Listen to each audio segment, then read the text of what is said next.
Hey everyone, welcome back to the Mindful Moments podcast. I'm Tracy, your host and fellow traveler on this journey of self-exploration and discovery.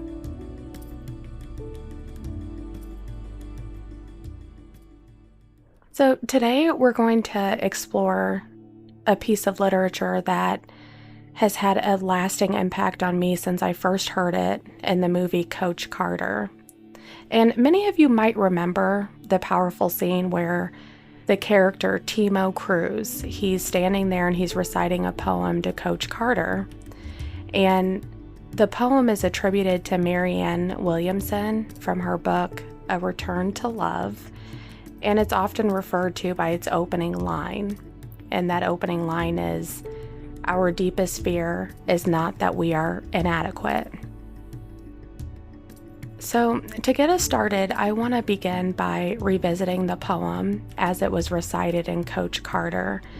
And keep in mind that Marianne Williamson's original version is slightly different, but because this is the way that I remember it, and as a kid, I watched Coach Carter so many times that I nearly have this poem memorized.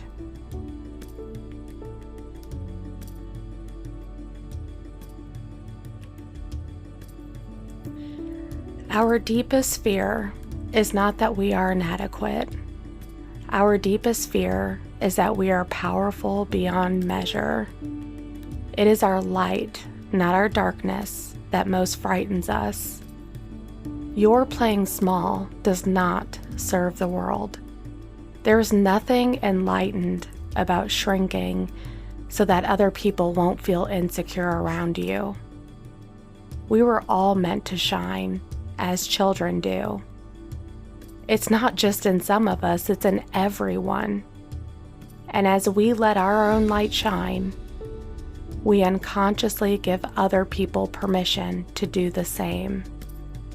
As we are liberated from our own fear, our presence automatically liberates others.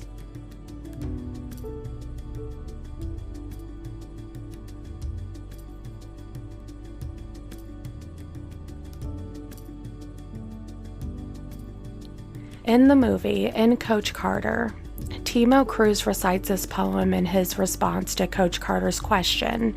And Coach Carter asked Timo Cruz this question several times throughout the movie. And as a viewer, I remember sitting there and just hoping that Cruz was going to answer it and was able to recite the poem and was able to answer Coach Carter's question. And it didn't happen until there were different challenges and struggles, but it was the pivotal moment of the movie was when Timo finally recited the poem.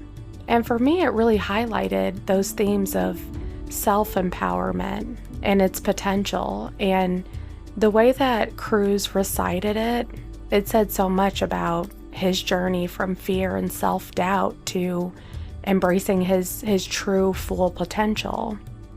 And next, I do want us to break the poem down, and I want to explore its relevance in our lives.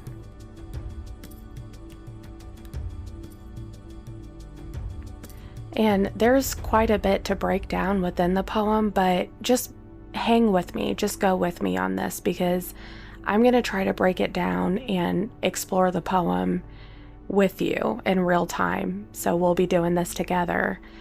And the first part of the poem that I want to break down is the part where it says, "Our deepest fear is not that we are inadequate. Our deepest fear is that we are powerful beyond measure."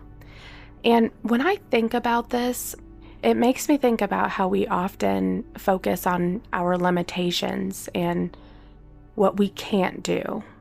However, the real fear lies in recognizing our immense potential and the responsibility that comes with it.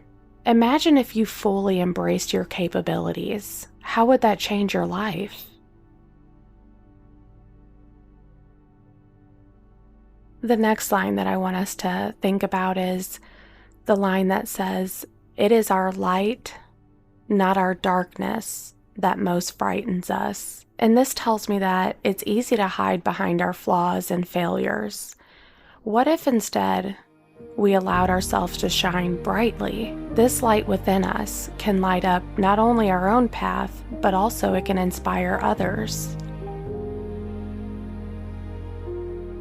And the next line that we'll talk about is the one that says, "Your playing small does not serve the world." If we think about this, it's telling us that shrinking ourselves to make others feel more comfortable, that doesn't help anyone, that helps no one. Embracing our strengths and our talents is what enables us to contribute meaningfully to the world. How often do you hold back to avoid making others feel uncomfortable?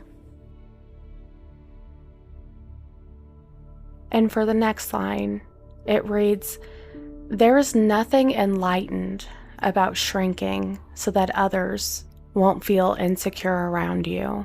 And this teaches us that true enlightenment comes from being genuine and expressing yourself in all of your shades and all of your colors and all of the ways that you express. And when we allow our true selves to emerge, we inspire others to do the same. We were all meant to shine as children do. And with this, I mean, think about the unfiltered, unadulterated joy and confidence of children. We were all born with this light and with this potential. Reconnecting with the pure joy, that same pure joy that children have, that you had when you were a child, that can lead to genuine happiness and fulfillment.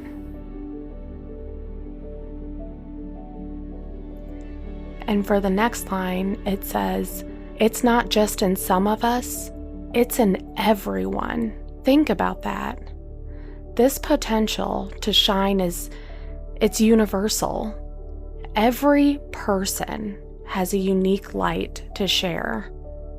Recognizing this universal truth, it can really foster compassion and connection. And as we let our own light shine, we unconsciously give other people permission to do the same. Reflect on that and think about the fact that by being our true selves, we create a ripple effect.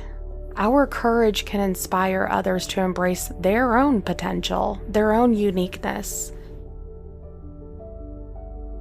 And the final line of the poem reads, "As we are liberated from our own fear, our presence automatically liberates others."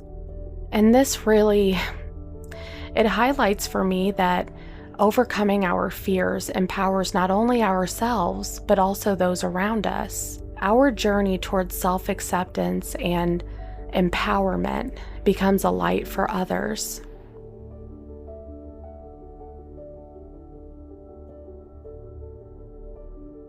And now this just makes me think about how often we dim our light due to fear or insecurity. And this, I feel like, pops up regularly in our everyday lives. It is a part of the human experience after all. So what I found is that this poem is an invitation, and it's an invitation to embrace our full potential and understand that doing so is not only a personal triumph, but it's a gift to the world.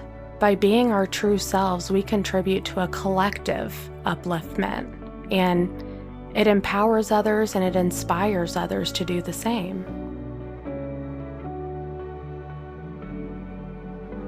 Embracing our true potential is a journey that's filled with challenges and fears. I mean, that's just the reality of it. However, it's also a journey of so many surprisingly rewarding and fulfilling experiences and outcomes that lead to the impact.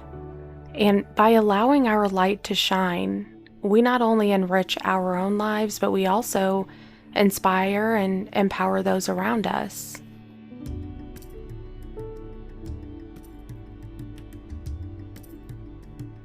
Thank you so much for joining me on this episode of the Mindful Moments podcast. And remember, your light has the power to brighten the world. Be here, be you, be now.